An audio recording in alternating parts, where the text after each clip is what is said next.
पहले बल्लेबाजी करते हुए ऑस्ट्रेलिया नजर आएगी, क्योंकि पैट कमिंस ने टॉस को जीता है और टॉस को जीतकर पहले बल्लेबाजी ली है।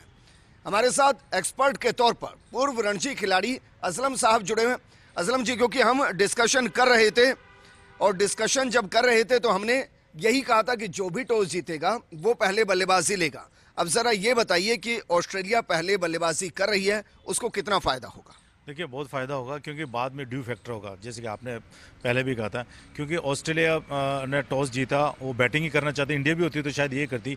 अब ये लोग जाएंगे एक लंबे स्कोर के लिए, 300 साढ़े 300 रन कम से कम इंडिया को करके देने पड़ेंगे, क्योंकि बाद में प्लस पॉइंट ये है कि ड्यू फैक्टर होगा और 3 स्पिनर से बाद में विकेट थोड़ा सा बॉल घूमेगा। सर, माफी के साथ मैं रोक रहा हूँ, इस वक्त की एक और बड़ी खबर प्लेइंग 11 भारत की तरफ से आ चुकी है और प्लेइंग 11 है रोहित शर्मा, ईशान किशन ओपनिंग कर रहे हैं। असलम साहब ने पहले ही कहा था वन डाउन आएंगे विराट कोहली और उसके बाद श्रेयस अय्यर, केएल राहुल, हार्दिक पांड्या, रविंद्र जडेजा, रविचंद्र अश्विन, कुलदीप यादव, जसप्रीत बुमराह और मोहम्मद सिराज।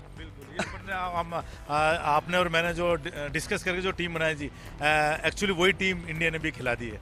तो बड़े अच्छा कॉम्बिनेशन है बॉलिंग बैटिंग का। अश्विन के बारे में आपको कह रहा था वापस से बार बार कि अश्विन खेलेंगे नहीं खेलेंगे, क्योंकि चेन्नई ये उनका होम ग्राउंड है। चेन्नई में वो हमेशा अच्छा खेले हैं और आज उनका ये इस बार का लास्ट वर्ल्ड कप है और वो बहुत अच्छा करके देंगे और अश्विन की फैक्टर होंगे बाद में। ऑस्ट्रेलिया ने भी अपनी प्लेइंग 11 दिखा दी है। जरा प्लेइंग 11 ऑस्ट्रेलिया के देखिए कौन कौन है। डेविड वार्नर, मिचेल मार्श जो हम कह रहे थे कि ओपन करेंगे, स्टीव स्मिथ वन डाउन आएंगे, मार्कस सेकंड डाउन, कैमरून सी ग्रीन जिसे बेसिकली हम कहते हैं Cameron Green, Alex Carey, Glenn Maxwell, PAT Cummins, Mitchell Starc, Josh Hazlewood और जो जंप करके बाहर होने की बात हो रही थी, दरअसल वो टीम में इन हो गए हैं। एडम जंपा प्लेइंग 11 के अंदर है। कल तक उनका होने का नहीं था, मगर कोई बात नहीं, वो आए। एक अच्छी बैलेंस टीम ऑस्ट्रेलिया ने यहाँ पे उतारी है और आप देखना होगा कि उनका जो टॉस जीत के बैटिंग का वो कितना फ़ायदा उठा सकते हैं और 350 रन कम से कम इंडिया को बना के देने पड़ेंगे उनको, क्योंकि दोनों बैलेंस टीम है। अच्छा, मेरे लिए खुशखबरी इसलिए है कि ऑस्ट्रेलिया पहले बैटिंग कर रही है। असलम साहब पता नहीं मुझसे एग्री करेंगे या नहीं करेंगे, क्योंकि भारत 3 स्पिनर को खिला रहा है और पहली पारी में कोई ड्यू फैक्टर नहीं रहने वाला है और इसलिए स्पिनर्स के लिए ये पिच पूरे तरीके से मुफीद होगी।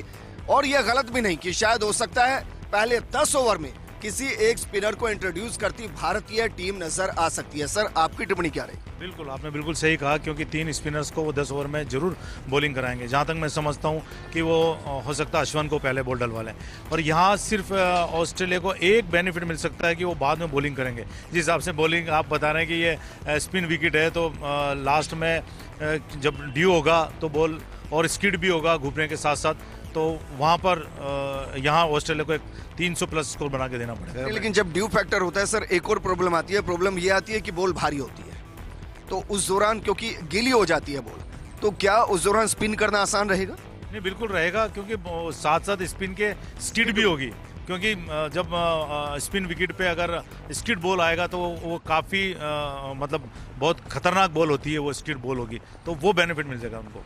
अच्छा, स्टीव स्मिथ और डेविड वार्नर, ओपनिंग की बात करें तो मिचेल मार्श और डेविड वार्नर, उनके खिलाफ पहली बॉल बुमराह डालेंगे या आपको लगता है सिराज के हाथ में पहली बॉल रहेगी? सिराज के हाथ में बॉलिंग, आई थिंक सिराज डालेंगे, क्योंकि लेफ्ट हैंडर है वार्नर, तो आउट स्विंग बड़ा अच्छा हो जाता है उनका, तो इसलिए वो डालेंगे। इस पूरी पिच पर एवरेज स्कोर 270 के आसपास रहा है, लेकिन भारतीय बॉलर इस वक्त पूरी फॉर्म के अंदर है।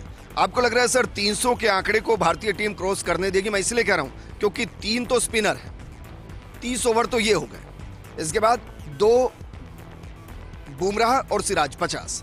अगर इनमें से किसी के ऊपर ऑस्ट्रेलियन टीम हावी पड़ती है तो फिर हमारे पास बैकअप के लिए हार्दिक पांड्या है, और हमने पिछले मुकाबलों में देखा है कि हार्दिक पांड्या सेकंड बॉलर के तौर पर नहीं, टीम में फर्स्ट बॉलर के तौर पर इंट्रोड्यूस होते हैं और विकेट टेकिंग आपके मेन बॉलर से ज्यादा है। आपको लगता है कि ऊपर के दोनों टॉप जो आपके बॉलर हैं उनके ओवर्स को कम करके हार्दिक पांड्या को भी बीच में लाया जाएगा? नहीं वो ला सकते हैं, मगर यहाँ पर जो आप कह रहे हैं कि 300 रन के अंदर रोकना पड़ेगा, वो तभी हो सकता पॉसिबल कि शुरू के ऑस्ट्रेलिया के जो विकेट हैं वो उनको लेना पड़ेंगे। ओपनर, मिडिल ऑर्डर या फर्स्ट डाउन बैट्समैन को जल्दी आउट करना पड़ेगा, तो ही आप उनको 300 में रोक सकते हैं। वरना अगर एक लंबी पार्टनरशिप होगी और बीच में आके और बहुत एक छोटी मोटी पार्टनरशिप होगी तो ये 300 प्लस तो बनेगा ही बनेगा स्कोर। ये 300 तो मान के